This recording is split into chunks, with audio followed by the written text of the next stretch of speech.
The Shrinking of Treehorn by Florence Perry Hyde. Drawings by Edward Gorey. Something very strange was happening to Treehorn. The first thing he noticed was that he couldn't reach the shelf in his closet that he had always been able to reach before, the one where he hid his candy bars and bubble gum. Then he noticed that his clothes were getting too big. "My trousers are all stretching or something," said Treehorn to his mother. "I'm tripping on them all the time." "That's too bad, dear," said his mother, looking into the oven. "I do hope this cake isn't going to fall," she said. "And my sleeves come down way below my hands," said Treehorn, "so my shirts must be stretching too." "Think of that," said Treehorn's mother. "I just don't know why this cake isn't rising the way it should. Mrs. Abernail's cakes are always nice. They always rise." Treehorn started out of the kitchen. He tripped on his trousers, which indeed did seem to be getting longer and longer. At dinner that night, Treehorn's father said, "Do sit up, Treehorn. I can hardly see your head." "I am sitting up," said Treehorn. "This is as far up as I come. I think I must be shrinking or something." "I'm sorry my cake didn't turn out very well," said Treehorn's mother. "It's very nice, dear," said Treehorn's father politely. By this time Treehorn could hardly see over the top of the table. "Sit up, dear," said Treehorn's mother. "I am sitting up," said Treehorn. "It's just that I'm shrinking." "What, dear?" asked his mother. "I'm shrinking, getting smaller," said Treehorn. "If you want to pretend you're shrinking, that's all right," said Treehorn's mother, "as long as you don't do it at the table." "But I am shrinking," said Treehorn. "Don't argue with your mother, Treehorn," said Treehorn's father. "He does look a little smaller," said Treehorn's mother, looking at Treehorn. "Maybe he is shrinking." "Nobody shrinks," said Treehorn's father. "Well, I'm shrinking," said Treehorn. "Look at me." Treehorn's father looked at Treehorn. "Why, you're shrinking," said Treehorn's father. "Look, Emily, Treehorn is shrinking. He's much smaller than he used to be." "Oh dear," said Treehorn's mother. "First it was the cake, and now it's this. Everything happens at once." "I thought I was shrinking," said Treehorn, and he went into the den to turn on the television set. Treehorn liked to watch television. Now he lay on his stomach in front of the television set and watched one of his favorite programs. He had 56 favorite programs. During the commercials, Treehorn always listened to his mother and father talking together, unless they were having a boring conversation. If they were having a boring conversation, he listened to the commercials. Now he listened to his mother and father. "He really is getting smaller," said Treehorn's mother. "What will we do? What will people say?" "Why, they'll say he's getting smaller," said Treehorn's father. He thought for a moment. "I wonder if he's doing it on purpose, just to be different." "Why would he want to be different?" asked Treehorn's mother. Treehorn started listening to the commercial. The next morning, Treehorn was still smaller. His regular clothes were much too big to wear. He rummaged around in his closet until he found some of his last year's clothes. They were much too big, too, but he put them on and rolled up the pants and rolled up the sleeves and went down to breakfast. Treehorn liked cereal for breakfast, but mostly he liked cereal boxes. He always read every single thing on the cereal box while he was eating breakfast, and he always sent in for the things the cereal box said he could send for. In a box in his closet, Treehorn saved all of the things he had sent in for from cereal box tops. He had puzzles and special rings and flashlights and pictures of all the presidents and pictures of all the baseball players, and he had pictures of scenes suitable for framing, which he had never framed because he didn't like them very much, and he had all kinds of games and pens and models. Today on the cereal box was a very special offer of a very special whistle that only dogs could hear. Treehorn did not have a dog, but he thought it would be nice to have a whistle that dogs could hear, even if he couldn't hear it. Even if dogs couldn't hear it, it would be nice to have a whistle, just to have it. He decided to eat all of the cereal in the box so he could send in this morning for the whistle. His mother never let him send in for anything until he had eaten all of the cereal in the box. Treehorn filled in all of the blank spaces for his name and address, and then he went to get his money out of the piggy bank on the kitchen counter, but he couldn't reach it. "I certainly am getting smaller," thought Treehorn. He climbed up on a chair and got the piggy bank and shook out a dime. His mother was cleaning the refrigerator. "You know how I hate to have you climb up on chairs, dear," she said. She went into the living room to dust. Treehorn put the piggy bank in the bottom kitchen drawer. "That way I can get it no matter how little I get," he thought. He found an envelope and put a stamp on it and put the dime and the box top in so he could mail the letter on the way to school. The mailbox was right next to the bus stop. It was hard to walk to the bus stop because his shoes kept slipping off, but he got there in plenty of time, shuffling. He couldn't reach the mailbox slot to put the letter in, so he handed the letter to one of his friends, Moshi, and asked him to put it in. Moshi put it in. How come you can't mail it yourself, stupid? Asked Moshi. Because I'm shrinking, explained Treehorn. I'm shrinking, and I'm too little to reach the mailbox. That's a stupid thing to do, said Moshi. You're always doing stupid things, but that's the stupidest. When Treehorn tried to get on the school bus, everyone was pushing and shoving. The bus driver said, "All the way back in the bus, step all the way back." Then he saw Treehorn trying to climb onto the bus. "Let that little kid on," said the bus driver. Treehorn was helped onto the bus. The bus driver said, "You can stay right up here next to me if you want to, because you're so little." "It's me, Treehorn," said Treehorn to his friend the bus driver. The bus driver looked down at Treehorn. "You do look like Treehorn, at that," he said, "only smaller. Treehorn isn't that little." "I am Treehorn. I'm just getting smaller," said Treehorn. "Nobody gets smaller," said the bus driver. "You must be Treehorn's kid brother. What's your name?" "Treehorn," said Treehorn. "First time I ever heard of a family naming two boys the same name," said the bus driver. "Guess they couldn't think of any other name once they thought of Treehorn." Treehorn said nothing. When he went into class, his teacher said, "The nursery school is down at the end of the hall, honey." "I'm Treehorn," said Treehorn. "If you're Treehorn, why are you so small?" asked the teacher. "Because I'm shrinking," said Treehorn.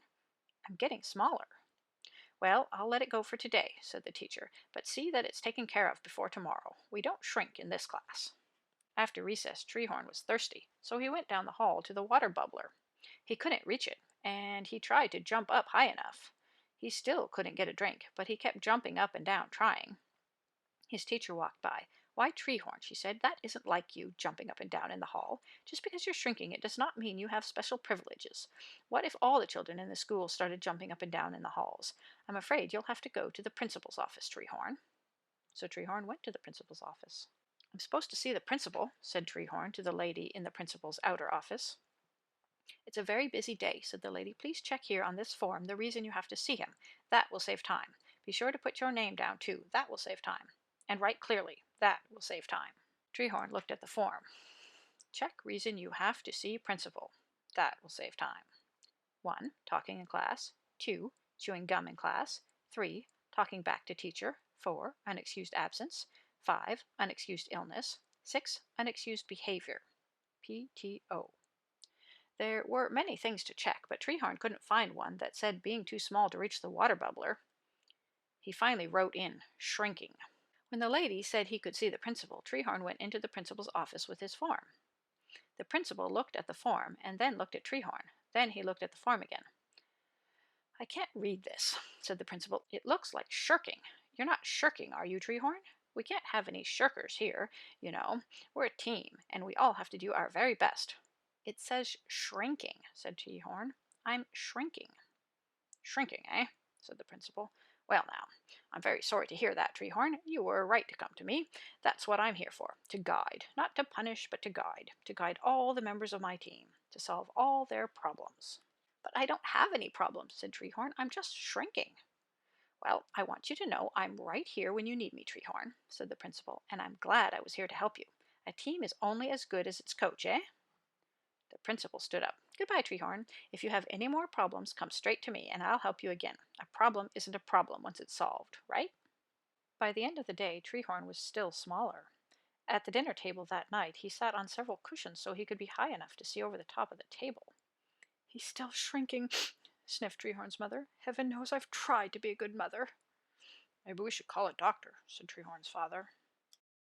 "I did," said Treehorn's mother. "I called every doctor in the yellow pages, but no one knew anything about shrinking problems." She sniffed again. "Maybe he'll just keep getting smaller and smaller until he disappears."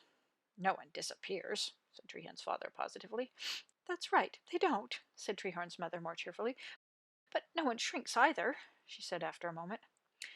"Finish your carrots, Treehorn." The next morning Treehorn was so small he had to jump out of bed. On the floor under the bed was a game he'd pushed under there and forgotten about. He walked under the bed to look at it. It was one of the games he had sent for from a cereal box. He had started playing it a couple of days ago, but he hadn't had a chance to finish it because his mother had called him to come right downstairs that minute and have his breakfast or he'd be late for school. Treehorn looked at the cover of the box. "The big game for kids to grow on. It's tremendous. It's different. It's fun. It's easy. It's colossal. Play it with friends. Play it alone. Complete with spinner, board pieces, and complete instructions."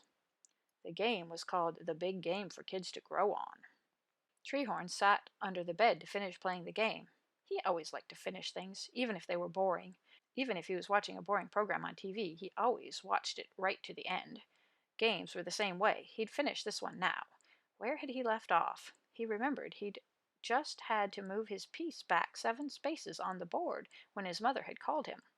He was so small now that the only way he could move the spinner was by kicking it. So he kicked it.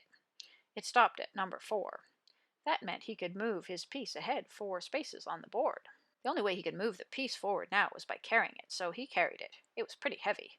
He walked along the board to the 4th space. It said, "Congratulations, and up you go. Advance 13 spaces." Treehorn started to carry his piece forward the 13 spaces, but the piece seemed to be getting smaller, or else he was getting bigger. That was it. He was getting bigger, because the bottom of the bed was getting close to his head. He pulled the game out from under the bed to finish playing it. He kept moving the piece forward, but he didn't have to carry it any longer. In fact, he seemed to be getting bigger with each space he landed in. Well, I don't want to get too big, thought Treehorn, so he moved the piece ahead slowly from one space to the next, getting bigger with each space, until he was his own regular size again. Then he put the spinner and the pieces and the instructions and the board in the box for the big game for kids to grow on, and put it in his closet. If he ever wanted to get bigger or smaller, he could play it again, even if it was a pretty boring game. Treehorn went down for breakfast and started to read the new cereal box. It said you could send for 100 balloons. His mother was cleaning the living room. She came into the kitchen to get a dust rag. "Don't put your elbows on the table while you're eating, dear," she said. "Look," said Treehorn, "I'm my own size now, my own regular size." "That's nice, dear," said Treehorn's mother. "It's a very nice size, I'm sure, and if I were you, I wouldn't shrink any more. Be sure to tell your father when he comes home tonight. He'll be so pleased." She went back to the living room and started to dust and vacuum. That night, Treehorn was watching TV. As he reached over to change channels, he noticed that his hand was bright green. He looked in the mirror that was hanging over the television set. His face was green, his ears were green, his hair was green. He was green all over. Treehorn sighed. "I don't think I'll tell anyone," he thought to himself. "If I don't say anything, they won't notice." Treehorn's mother came in. "Do turn the volume down a little, dear," she said. "Your father and I are having the Smedleys over to play bridge. Do comb your hair before they come, won't you, dear?" said his mother as she walked back to the kitchen.